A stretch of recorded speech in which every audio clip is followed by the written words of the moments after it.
ഈ കാണുന്ന ഓരോ ഇൻസിഡൻറ്റും ഇത് ഇസ്ലാമോഫോബിയ അല്ലെങ്കിൽ ഇസ്ലാമിനെ ഭയക്കാൻ ഉതകുന്ന തരത്തിലുള്ള കാരണങ്ങളായിട്ട് മാറുകയാണ്. ഈ കാണുന്ന എല്ലാത്തിൻ്റെ ഇരകൾ അത് ഇസ്ലാം തന്നെയാണ്, വേറൊരു മതമല്ല. അപ്പോൾ ഇനിയിപ്പോൾ നിങ്ങൾ പറയണം മറ്റു മതങ്ങൾക്കുണ്ട് പ്രശ്നം, എല്ലാ മതങ്ങൾക്കും കുഴപ്പമുണ്ട്. നിങ്ങൾ ഇതുപോലൊരു മാപ്പ് ഉണ്ടാക്കുക, ഒരു പെർസിക്യൂഷൻ ട്രാക്കർ ഉണ്ടാക്കുക, എന്നിട്ട് അത് വെക്കുക. നമ്മൾ ഈ ഉസ്താദുമാരുടെ പീഡനത്തിൻ്റെ കാര്യം പറയുമ്പോൾ നിങ്ങൾ എല്ലാ മതങ്ങളിലും പീഡനമില്ലേ, അത് ഏതെങ്കിലും മതത്തിൻ്റെ പീഡനമാണോ എന്നൊക്കെ ചോദിക്കും. നമ്മൾ അന്നും വെച്ചൊരു വെല്ലുവിളിയാണ്.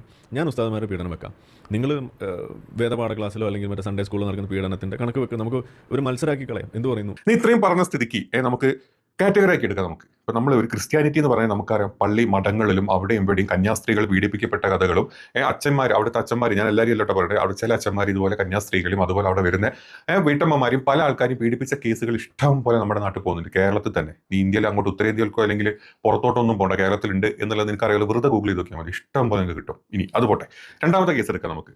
അതായത് പീഡിപ്പിക്കുന്ന കണക്കല്ലേ, നമുക്ക് പീഡിപ്പിക്കുന്ന കണക്കെടുത്ത് നോക്കാം. വെറുതെ ഒന്ന് രണ്ട് കേസുകൾ നീ വെല്ലുവിളിച്ചോണ്ടേ നിനക്ക് കാണിച്ചു തരാൻ മാത്രം. വഡോദരയിലാണ് ആദ്യത്തെ ഒരു കേസ് എനിക്ക് തരാൻ പോകുന്നത്. 14 വയസ്സായിട്ടുള്ള ഒരു കൊച്ചിനെയാണ് അന്ന് പീഡിപ്പിച്ചിരുന്നത്. 2015 നടന്ന കഥയാണ്. ജസ്റ്റ് ഞാൻ കണക്കിങ്ങനെ വെറുതെ പറഞ്ഞു പോണേ. രണ്ടാമത്തെ കണക്ക് നീ വെച്ചോ.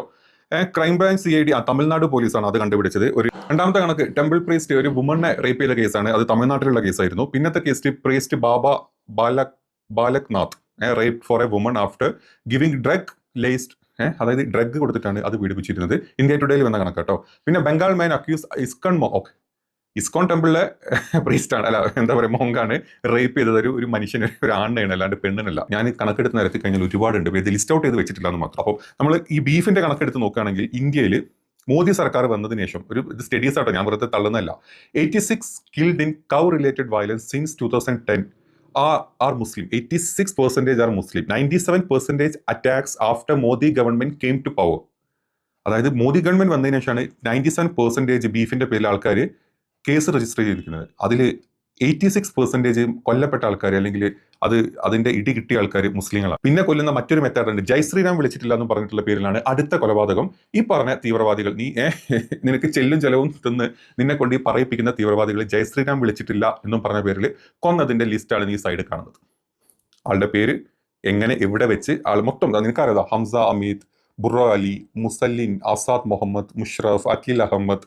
അതിൽ പീഡിപ്പിച്ചിട്ട് കൊന്നതും ചെറിയ പിള്ളേരെ പ്രീസ്റ്റുമാരും പള്ളിയിലെ മറ്റേ അമ്പലത്തിലെ മോങ്ക്, അതായത് അമ്പലത്തിലെ പൂജാരിമാരും കൊന്നതിന്റെ കണക്ക് നിനക്ക് തന്നു. പിന്നെ ബീഫിന്റെ പേരിൽ കൊന്നതിന്റെ കണക്ക് നിനക്ക് തന്നു. ജയശ്രീരാം വിളിക്കാത്തതിന്റെ പേരിൽ കൊന്നതിന്റെ കണക്ക് നിനക്ക് തന്നു. അല്ലാത്ത കലാപങ്ങളുടെ കണക്കും നിനക്ക് തന്നു. ഇനി ഇതെല്ലാം കൂടെ കുത്തിയിരുന്ന് ടൈപ്പ് ചെയ്തിട്ട് ഒരു ലിസ്റ്റ് ആക്കി ഒരു വെബ്സൈറ്റ് സ്റ്റാർട്ട് ചെയ്ത് അതിലിട്ട് ആൾക്കാരെ തല്ലിപ്പിക്കാൻ അറിയാത്തോണ്ടല്ല. അത് ചെയ്യാത്തത് നിനക്കില്ലാത്തതും ബാക്കിയുള്ള ആൾക്കാർക്ക് ഉള്ളതുമായിട്ടുള്ള ഒരു സംഭവമുണ്ട്. അത് നിന്നോട് പണ്ട് കാര്യമില്ല, നിനക്കതില്ല.